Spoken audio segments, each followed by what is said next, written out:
নমস্কাৰ বন্ধু বান্ধৱীসকল, এয়া মই আজি দাইল আৰু কলফুল বনাম।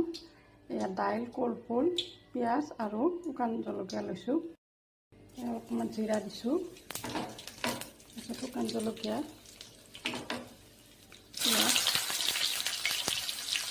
পিঁয়াজখিনি ভজা হৈ গৈছে। এইবাৰ মই ইয়াতে অলপমান আদা আৰু নহৰু দিছোঁ বটা, জিৰা আৰু ধনিয়াৰ অলপমান গুড়ি, এয়া হালধি, নিমখ, মছলাখিনি ভজা হৈ গৈছে। এইবাৰ ইয়াতে দাইল আৰু কলফুলখিনি দি দিম মই। এয়া চাওক, দাইল আৰু কলফুলখিনি অলপমান ভাজি ল'ম মই। এয়া চাওক, দাইল আৰু কলফুলখিনি ভজা হৈ গৈছে। এইবাৰ মই ইয়াতে গৰম পানী দি ঢাকনিৰে থাকি 10-15 মিনিটৰ বাবে সিজিবলৈ দিম দাইলখিনি। তাৰপাছত আপোনালোকক দেখুৱাম।